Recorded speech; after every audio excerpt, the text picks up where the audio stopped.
Bénin, Monseigneur Philippe Kapodzro, Agbeyom Kodjo, Daimon Oré. Le ministre Gilbert Bawara se prononce: le gouvernement togolais n'a rien à voir dans la situation que traverse actuellement Monseigneur Philippe Fanoko Kapodzro. Gilbert Bawara, ministre togolais en charge de la fonction publique, a tenu à le préciser mardi. Monsieur Bawara égratigne Jimon Oré qui est victime, selon lui, de ses propos tenus. Quant à Agbeyom Kodjo, il estime qu'il cherche à retrouver ses filiations. Gilbert Bawara s'est aussi prononcé sur les relations entre le Togo et le Bénin. Il y a quelques semaines, des dirigeants béninois ont fait état d'un projet de déstabilisation du Bénin par des opposants au régime de Patrice Talon. Ces derniers seraient soutenus par des pays voisins. Plusieurs avaient pointé une insinuation faite au sujet du Togo, pour le fait que Rekia Madougou, arrêté et détenu dans cette affaire, travaillait dans le cabinet du président togolais. Faure Gnassingbé, interrogé sur le sujet, Gilbert Bawara refuse tout commentaire sur l'accusation. Toutefois, le ministre togolais de la fonction a fait remarquer que les relations de bon voisinage et le brassage entre les peuples des deux pays continuent d'être une réalité.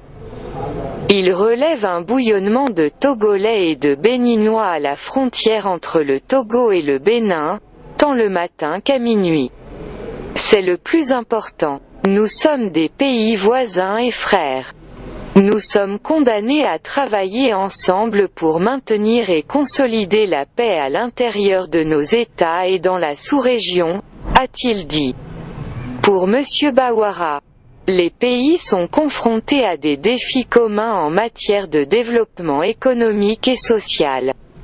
C'est ce qui doit, a-t-il souligné, mobiliser les peuples et les dirigeants.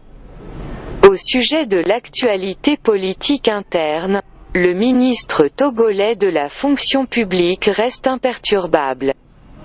Gilbert Bawara ne trouve aucune situation atténuante à la situation que traverse depuis le 29 avril dernier Jimon Oré. L'ancien ministre, à la tête du Front des Patriotes pour la démocratie, FPD, avait tenu des propos très durs sur deux médias, alors qu'il esquissait le bilan des 61 ans d'indépendance du Togo. Il n'y a pas de droit et de liberté sans limite. Si on tient des propos qui sont en infraction avec les lois, on doit répondre devant la justice. On induit la population en erreur en estimant que la liberté d'opinion et d'expression serait des libertés sans bornes et sans limite, a-t-il martelé. Aucune responsabilité du gouvernement togolais. Gilbert Bawara s'est également prononcé sur l'exfiltration de Monseigneur Kapodzro. Le ministre de la fonction publique a tenu à préciser que le gouvernement n'a rien à voir dans la situation que traverse le prélat. L'ancien fonctionnaire des Nations Unies pense d'ailleurs qu'il convient de parler de réinstallation et non d'exfiltration dans le cas Monseigneur Kapodzro. Pour faire l'objet d'une réinstallation dans un autre pays, il n'y a que deux possibilités. Soit on a été admis dans un autre pays comme demandeur ou même qu'on a bénéficié du statut de réfugié dans un pays. On est astreint à un certain nombre de règles en termes de comportement et de déclaration. Si ces règles ne sont pas respectées, il est possible que le pays d'accueil manifeste sa désapprobation. A-t-il expliqué. Ce proche collaborateur de Faure Gnassingbé soutient par ailleurs que les personnes concernées auraient pu faire la requête de réinstallation dans un autre pays. Il n'y a que les deux possibilités qui peuvent se produire, aucune autre hypothèse n'est possible, a-t-il insisté, ajoutant que ni les autorités ghanéennes ni les responsables du HCR n'ont jamais utilisé le mot exfiltration.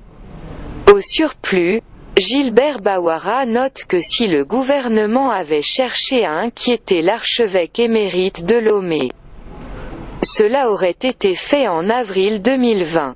Au plus fort de la crise électorale qui a suivi l'élection présidentielle, remportée haut les mains par Faure Gnassingbé, selon les résultats officiels. Dans la même veine, le ministre de la fonction publique s'est aussi prononcé sur la situation d'Agbeyome Kodjo. Monsieur Bawara raille le candidat de la dynamique Monseigneur Kapodzro DMK à la présidentielle du 22 février 2020. Pour lui, l'ancien premier ministre de Gnassingbé Eyadema voue un attachement au maïs. L'emblème du parti unique, le Rassemblement du peuple togolais RPT. Monsieur Kodjo a été un influent responsable de ce parti politique dissous en 2012 par Faure Gnassingbé pour fonder l'Union pour la République UNIR, s'il est dans un champ de maïs. Ça signifie qu'il s'était senti à l'aise lorsqu'il était au RPT et qu'il cherche à retrouver ses filiations, a ironisé Gilbert Bawara.